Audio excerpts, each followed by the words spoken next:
Hello friends, स्वागत है आप सभी का अपने चैनल फ्यूचर बोर्ड में। तो दोस्तों, आज के इस वीडियो में मैं बताने वाला हूँ क्लास 12th हिस्ट्री का काफ़ी इंपॉर्टेंट क्वेश्चन जो हर साल बोर्ड एग्जाम में पूछे जाते हैं।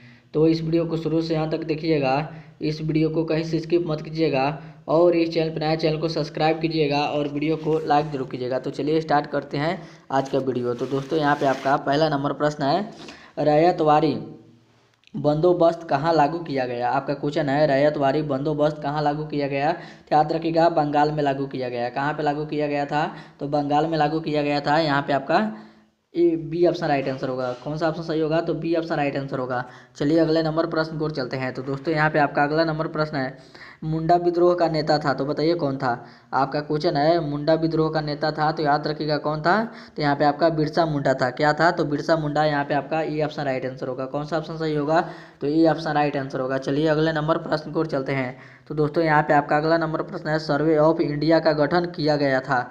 आपका क्वेश्चन है, सर्वे ऑफ इंडिया का गठन किया गया था। तो याद रखिएगा 1967 ईस्वी में किया गया था। कहाँ पे कब किया गया था? तो 1967 ईस्वी में किया गया था। यहाँ पे आपका ए ऑप्शन राइट आंसर होगा। कौन सा ऑप्शन सही होगा? तो ए ऑप्शन राइट आंसर होगा। आगे चलते हैं अगले नंबर प्रश्न को। तो दोस्तों, यहाँ पे आपका अगला नंबर प्रश्न है, संविधान सभा में कुल कितने सदस्य थे। आपका क्वेश्चन है, संविधान सभा में कुल कितने सदस्य थे। तो याद रखिएगा कितने सदस्य थे। तो 379 सदस्य थे। कितने थे? तो 389 सदस्य थे। यहाँ पे आपका 389 सदस्य थे। यहाँ पे आपका डी ऑप्शन राइट आंसर होगा। आगे चलते हैं अगले नंबर प्रश्न को। तो दोस्तों, यहाँ पे आपका अगला नंबर प्रश्न है, तलबंदी किसका जन्म स्थान है। आपका क्वेश्चन है, तलबंदी किसका जन्म स्थान है। बताइए कमेंट करके किसका जन्म स्थान है। तो याद रखिएगा नानक का जन्म स्थान है। किसका है? तो नानक का जन्म स्थान है। यहाँ पे आपका बी ऑप्शन राइट आंसर होगा। चलिए अगले नंबर प्रश्न को चलते हैं। तो दोस्तों, यहाँ पे आपका अगला नंबर प्रश्न है, भारत का अंतिम मुगल शासक कौन था। आपका क्वेश्चन है, भारत का अंतिम मुगल शासक कौन था। बताइए कमेंट करके भारत का अंतिम मुगल शासक कौन था। तो याद रखिएगा कौन था। तो बहादुर शाह जौफर था। कौन था? तो बहादुर शाह जौफर था। यहाँ पे आपका डी ऑप्शन राइट आंसर होगा। कौन सा ऑप्शन सही होगा? तो डी ऑप्शन राइट आंसर होगा। आगे चलते हैं अगले नंबर प्रश्न को। तो दोस्तों, यहाँ पे आपका अगला नंबर प्रश्न है, गांधी जी का जन्म कब हुआ था। बताइए कमेंट करके गांधी जी का जन्म कब हुआ था। तो याद रखिएगा कब हुआ था। तो 1869 ईस्वी में हुआ था। कब हुआ था? तो 1869 ईस्वी में हुआ था। गांधी जी का जन्म कब हुआ था? तो 1869 ईस्वी में हुआ था। यहाँ पे आपका सी ऑप्शन राइट आंसर होगा। कौन सा ऑप्शन सही होगा? तो सी ऑप्शन राइट आंसर होगा। आगे चलते हैं अगले नंबर प्रश्न को। तो दोस्तों, यहाँ पे आपका अगला नंबर प्रश्न है, थंब महामात्रों को किसने नियुक्त किया था। आपका क्वेश्चन है, थंब महामात्रों को किसने नियुक्त किया था। बताइए कमेंट करके किसने नियुक्त किया था। तो याद रखिएगा अशोक को नियुक्त किया था। किसने किसको नियुक्त किया था? तो अशोक ने नियुक्त किया था। यहाँ पे आपका बी ऑप्शन राइट आंसर होगा। आगे चलते हैं अगले नंबर प्रश्न को। तो दोस्तों, यहाँ पे आपका अगला नंबर प्रश्न है, महाभारत की रचना किस भाषा में हुई थी। आपका क्वेश्चन है, महाभारत की रचना किस भाषा में हुई थी। बताइए कमेंट करके किस भाषा में हुई थी। तो याद रखिएगा संस्कृत भाषा में हुई थी। किस भाषा में हुई थी?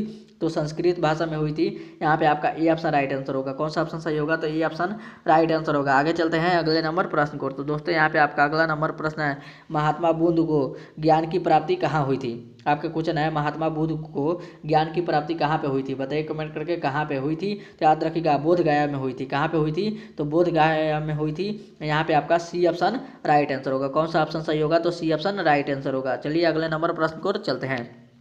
तो दोस्तों, यहाँ पे आपका अगला नंबर प्रश्न है, प्राचीन भारत में थम्या की शुरुआत किस शासक ने की थी। आपका क्वेश्चन है, प्राचीन भारत में थम्या की शुरुआत किस शासक ने की थी। बताइए कमेंट करके किस शासक ने की थी। तो याद रखिएगा अशोक शासक ने की थी। किस शासक ने की थी?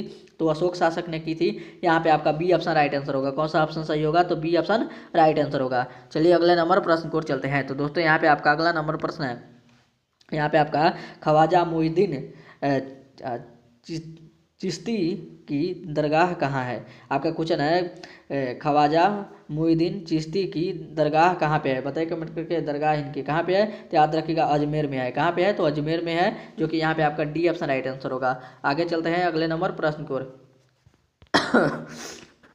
तो दोस्तों, यहाँ पे आपका अगला नंबर प्रश्न है, काशी में किस प्रसिद्ध संत का जन्म हुआ। आपका क्वेश्चन है, काशी में किस प्रसिद्ध संत का जन्म हुआ। बताइए कमेंट करके किस प्रसिद्ध का जन्म हुआ।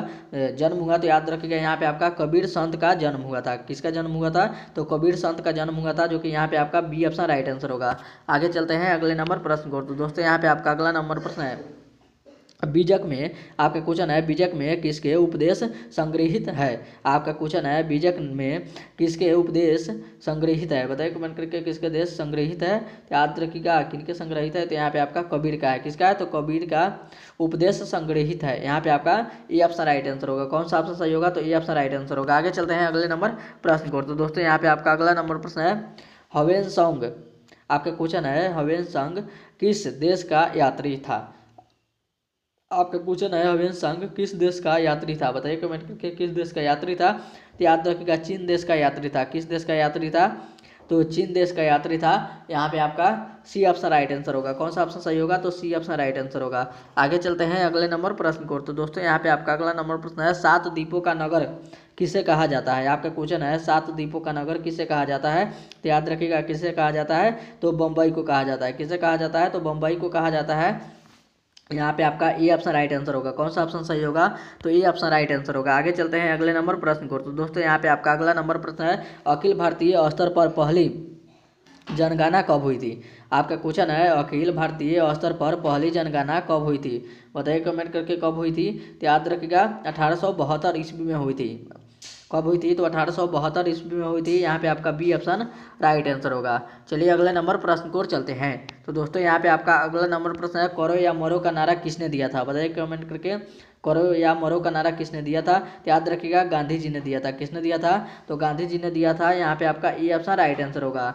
चलिए अगले नंबर प्रश्न को चलते हैं। तो दोस्तों यहाँ पे आपका अगला नंबर प्रश्न है दांडी यात्रा का नेतृत्व किसने दिया था। आपका क्वेश्चन है दांडी यात्रा का नेतृत्व किसने दिया था। तो याद रखिएगा गांधी जी ने दिया था। किसने दिया था, तो गांधी जी ने दिया था। यहाँ पे आपका ए ऑप्शन राइट आंसर होगा। चलिए अगले नंबर प्रश्न को चलते हैं। तो दोस्तों यहाँ पे आपका अगला नंबर प्रश्न है चंपारण आंदोलन किस वर्ष शुरू हुआ था।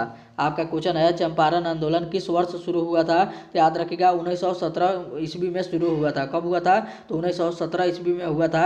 यहाँ पे आपका डी ऑप्शन राइट आंसर होगा। और ये था आपका वीडियो का लास्ट क्वेश्चन। तो उम्मीद करते हैं यह वीडियो आप सभी को बहुत ही अच्छा लगा होगा।